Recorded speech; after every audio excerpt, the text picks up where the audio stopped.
welcome to STEM tutorial. I am Shaista Khan. Please like and subscribe our channel. And today's आज हम क्या करने वाले हैं, आज हम करने वाले हैं हीटिंग इफेक्ट ऑफ करंट का न्यूमेरिकल सॉल्व। कुछ न्यूमेरिकल सॉल्व करेंगे, उससे क्या होगा, जो हमारा ये टॉपिक है हीटिंग इफेक्ट ऑफ करंट, वो पूरी तरीके से कंप्लीट हो जाएगा। ठीक है, तो हम करते हैं उस पे कुछ न्यूमेरिकल्स को सॉल्व। तो जो हमारा पहला न्यूमेरिकल है वो क्या है, 100 joules of heat is produced each second in a 4 ohm resistance. Find the potential difference across the resistor.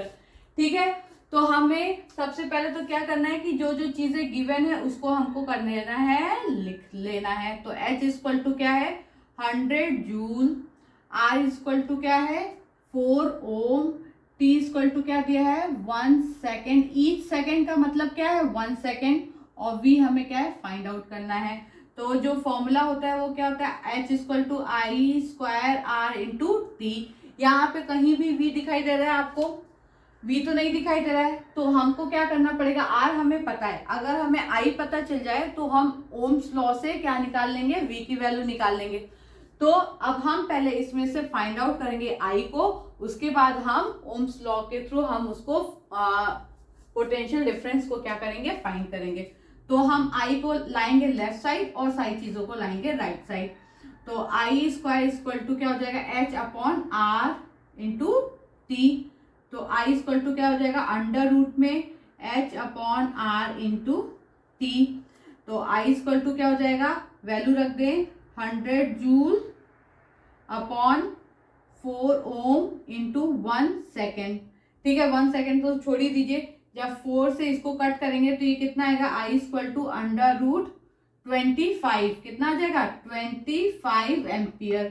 कितना आ जाएगा, 25 एम्पियर। और 25 एम्पियर का जब अंडर रूट आप निकालोगे तो वो कितना आ जाएगा, I equal to 5 ampere. I equal to कितना आ जाएगा, 5 एम्पियर। अब आई की वैल्यू तो हमें मिल गई, आर की वैल्यू हमें पता ही है, तो हम क्या निकाल लेंगे, V equal to I into R. ठीक, ये फॉर्मूला हमें पता है। अब क्या है, V इक्वल टू आई की वैल्यू है 5 एम्पियर इंटू आर की वैल्यू है 4 ओम। ठीक, और तो V की वैल्यू कितनी आ गई, 20 वोल्ट्स। कितनी आ गई, 20 वोल्ट्स। ठीक है, तो ये हमारा निकल गया पोटेंशियल डिफरेंस। आई होप कि आपको ये समझ में आ गया होगा। हमें दिया था H दिया था, हमें हीट दिया था, रेजिस्टेंस दिया था, टाइम दिया था, ईच सेकेंड का मतलब है 1 सेकेंड, और हमें क्या था, पोटेंशियल डिफरेंस निकालने को। हमने पहले हीट के फॉर्मूले, जो हीटिंग इफेक्ट का फॉर्मूला है, उससे पहले हमने I फाइंड आउट किया। I फाइंड आउट होने के बाद हमने ओम्स लॉ में रख दिया और हमने कर लिया V फाइंड आउट। हमने V को यहाँ से निकाल लिया, V equal to I into R. I की वैल्यू 5 एम्पियर, आर की वैल्यू 4 ओम्स, और ये आ गया 20 वोल्ट्स। ठीक है, चलिए अब हम नेक्स्ट क्वेश्चन को क्या करते हैं, सॉल्व करते हैं। तो चलिए हमारा जो नेक्स्ट क्वेश्चन है वो क्या है, an electric iron of resistance 20 ohm takes a current of 5 ampere, calculate the heat develop in 30 second. बोल रहा है कि हीट जो है वो कितना डेवलप होगा। तो फिर हम पहले लिखते हैं क्या है अपना गिवन, क्या दिया है, आर दिया है हमें 20 ओम। ठीक, आई कितना दिया है 5 एम्पियर, और टी कितना दिया है 30 सेकेंड, और हमारा फॉर्मूला क्या है, H equal to I square R into t. तो H ही हमें क्या करना है, फाइंड आउट करना है। क्या फाइंड आउट करना है, H। आई आई की वैल्यू कितनी होगी, 5 एम्पियर स्क्वायर इंटू आर कितना हो गया 20 ओम, इंटू टाइम कितना हो गया 30 सेकेंड्स। ठीक है, ये कितना आ गया 25 ampere into 20 ohm into 30 second. तो आप जब इसको क्या करोगे सॉल्व, तो ये आ जाएगा आपका, कितना आ जाएगा, ये आ जाएगा आपका, यहाँ पे आ जाएगा 500। ठीक, फिर ये हो जाएगा 30, तो ये आ जाएगा 15,000 क्या आ जाएगा, जूल। ये कितना आ जाएगा 15,000 जूल। ठीक है, 0 पहले ही रहा, और ये क्या है 25 टू ज़ा 50, तो ये हो गया 500। अब बचा 30, तो ये 0 ये 0 ये 0, तो इसको काउंट हो ही जाएगा। उसके बाद 3 5 जा 15, तो ये आ जाएगा 15,000 जूल। ठीक है, तो जो हमारा क्वेश्चन था उसमें आर हमें दिया था, आई दिया था, टी दिया था, हमें बोला था एच निकालने के लिए। हमने सारी वैल्यूज पे यहाँ पे पुट किया और इसको सॉल्व किया। आपको ये बताने की तो जरूरत नहीं कि ये सॉल्व कैसे हुआ, इसको सॉल्व किया और ये आ गया हमारा हीट, कि जो इलेक्ट्रिक आयरन था वो कितना हीट प्रोड्यूस कर रहा था, वो इतना जूल हीट प्रोड्यूस कर रहा था। ठीक है, चलिए अब हम अपना नेक्स्ट क्वेश्चन देखते हैं। चलिए, जो हमारा नेक्स्ट क्वेश्चन है वो क्या कह रहा है, a potential difference of 250 volt is applies across a resistance 500 ohm in an electric iron. Calculate, दो चीजें इसमें कैलकुलेट करनी है, करंट और then heat energy produce in joules in 10 second. So जो चीजें हमें गिवन है वो चीजें हम पहले देख लेते हैं। तो जो हमें पहला निकालना है उसमें क्या क्या दिया हुआ है, उसमें दिया है V इक्वल टू 250 वोल्ट्स और R इक्वल टू कितना दिया है 500 ओम्स, और निकालना क्या है हमको I। ठीक है, तो ओम्स लॉ से क्या होता है, V equal to I into R, तो I इक्वल टू क्या हो जाएगा V upon R। V upon R होने की वजह से क्या होगा, V की वैल्यू है 250 वोल्ट्स और R की वैल्यू है 500 ओम। ठीक है, इसको जब आप कट करोगे तो ये आ जाएगा 1/2 एम्पियर, यानी क्या आ जाएगा 0.5 एम्पियर आ जाएगा। ठीक है, सेकंड जो हमको बोला है निकालने के लिए उसमें हमें सबके साथ साथ टी दे दिया है 10 सेकेंड। ठीक है, अब उसके बाद आई, अब हमारे पास आई गया है 0.5 एम्पियर। ठीक, तो एच की वैल्यू क्या है, एच इक्वल टू क्या होता है आई स्क्वायर आर इंटू टी। आई हो गया 0.5 एम्पियर स्क्वायर, आर की वैल्यू क्या हो गई 500 और टी की वैल्यू क्या हो गई 10। तो जब आप इसको करोगे सॉल्व तो ये आएगा 1250 जूल्स। क्या आएगा 1250 जूल्स आएगी इसकी वैल्यू। ठीक है, ये समझ में आया।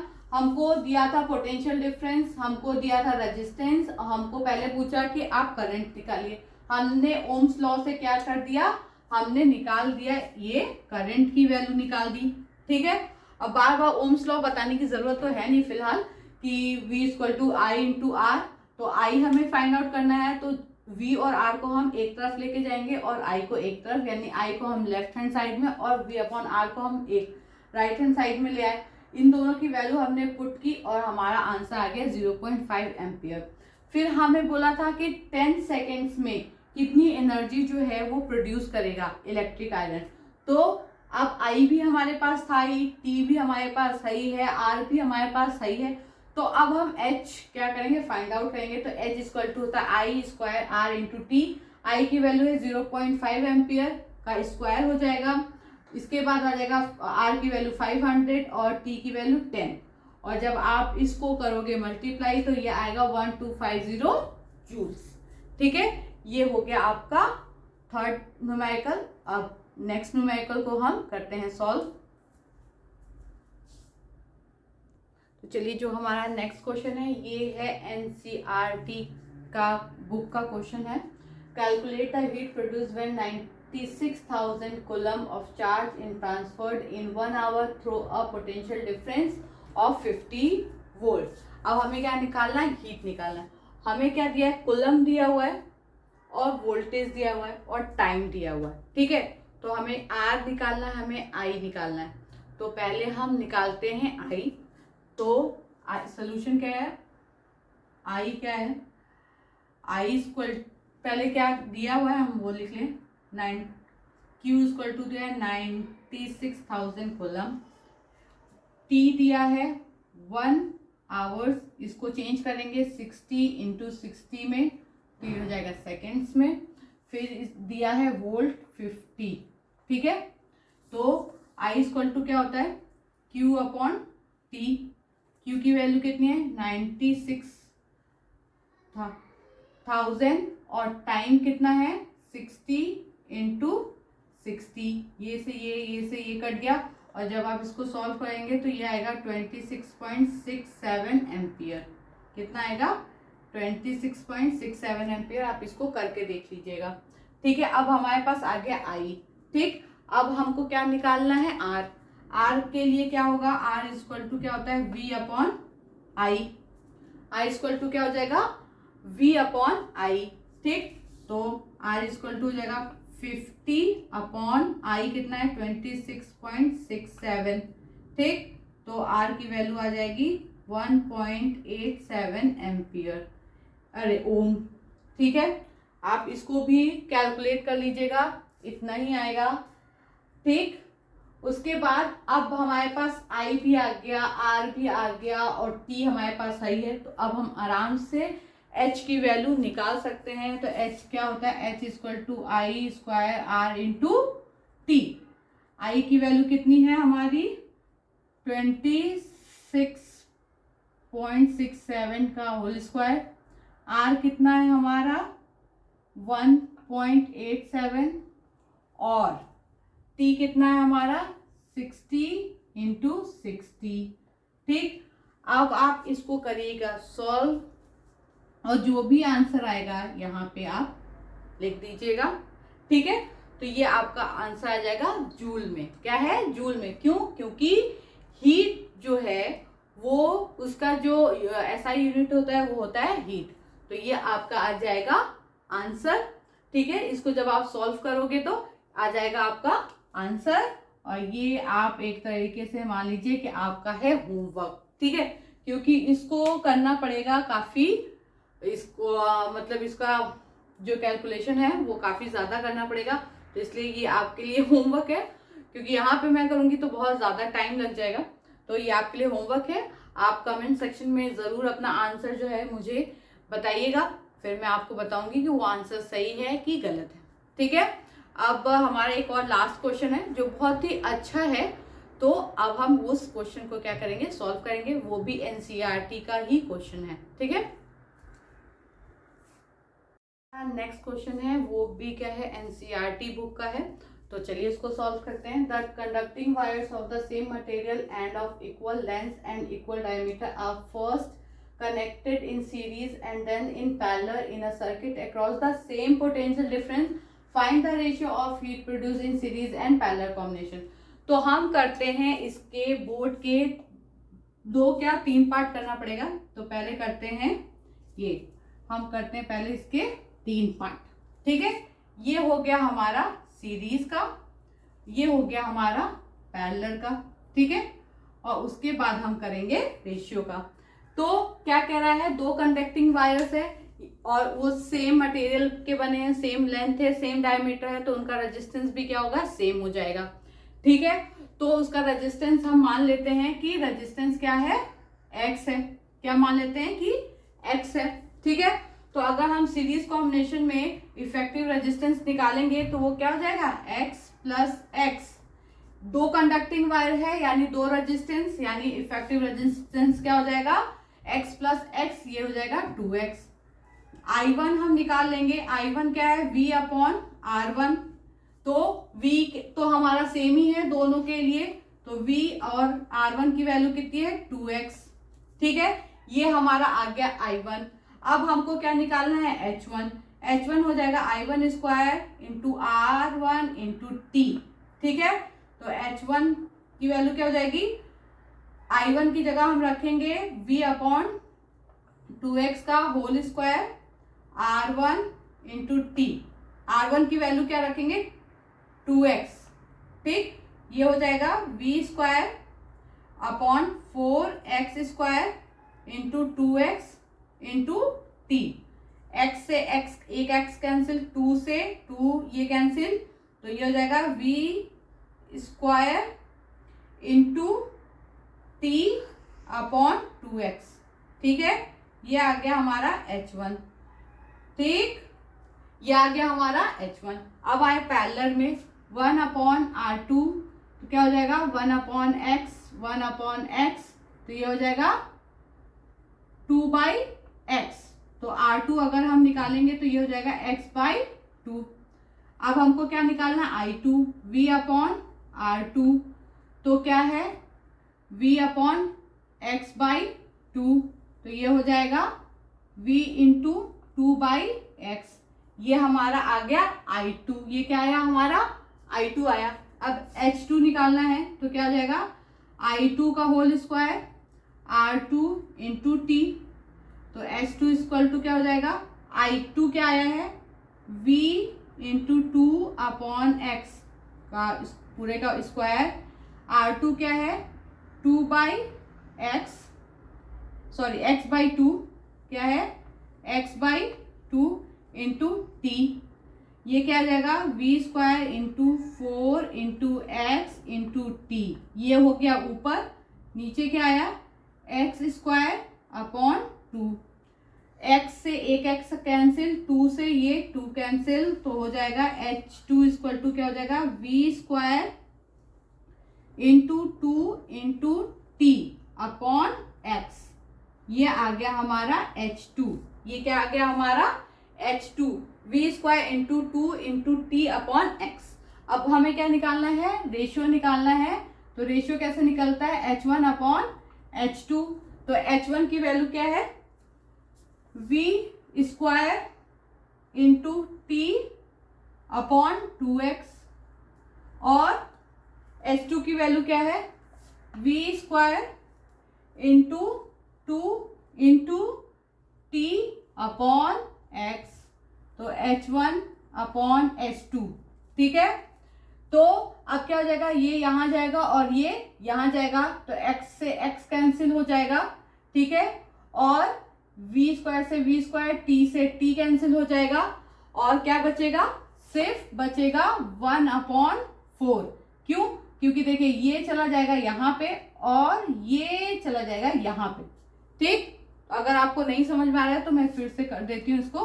तो ये हो जाएगा v square into T into x, ठीक है ऊपर, और ये नीचे क्या हो जाएगा v square into 2 into T into 2x।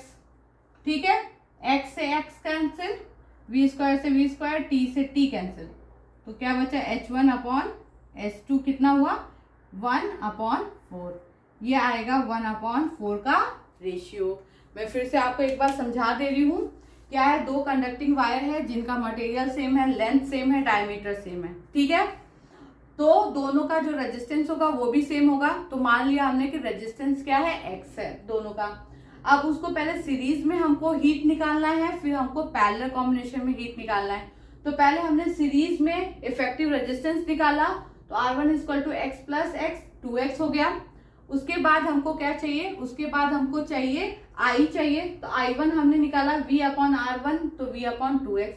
फिर H1 equal to I1 square plus multiply R1 multiply by t। तो इस सब में वैल्यू हमने रखी और H1 की वैल्यू आ गई v square into T upon 2x। फिर इसी तरह हमने पैरेलल कॉम्बिनेशन में निकाला 1 upon R2 equal to 1 upon x plus 1 upon x, तो 2 अपॉन एक्स आ गया। R2 इक्वल टू क्या हो जाएगा x/2, ये क्योंकि अपॉन में था, अब ये नॉर्मल में आ गया तो x/2 हो जाएगा। फिर I2 v upon R2 value रखी, तो v इंटू 2 अपॉन एक्स आ गया I2 की वैल्यू। फिर उसके बाद H2 में हम सारी वैल्यूज पुट कर देंगे, तो H2 की वैल्यू आएगी v square into 2 into T upon x. अब हमको क्या करना है H1 और H2 का रेशियो निकालना है। H1 अपॉन H2 कर दिया हमने, सारी वैल्यूज पुट कर दी और सब कुछ कट पिट गया और आया सिर्फ 1 अपॉन 4। तो इनका जो रेशियो आएगा वो होगा 1 अपॉन 4। तो ये था हीटिंग इफेक्ट ऑफ करंट का। जितने भी न्यूमेरिकल्स मतलब मुझे लगे कि आपको करा देना चाहिए, अगर इससे रिलेटेड कोई भी न्यूमेरिकल्स आएंगे तो आई होप कि आपको अब ये समझ में आ गया है, तो आप कर लोगे चाहे वैल्यूज क्यों ना चेंज रहें। और एक मैंने आपको एक होमवर्क भी दिया है, उसको भी आप कर लीजिएगा कैलकुलेट उसको। तो आई होप कि आपको ये पूरा समझ में आ गया होगा जितने भी क्वेश्चंस कराए गए हैं। अब यहाँ पे हमारी ये जो हीटिंग इफेक्ट है ये टॉपिक भी खत्म हो रहा है और आज के हमारे यहाँ पे क्लास भी क्या हो रही है, फिनिश हो रही है। अब हम आपसे मिलेंगे अपने जो हमारी नई क्लास होगी उसमें एक नए टॉपिक के साथ मिलेंगे। आई होप कि हम लोग उस टाइम पे इलेक्ट्रिक पावर पढ़ेंगे जो हमारे इस चैप्टर का लास्ट थ्योरेटिकल पोर्शन है या थ्योरेटिकल टॉपिक है। ठीक है, तो थैंक यू फॉर वॉचिंग।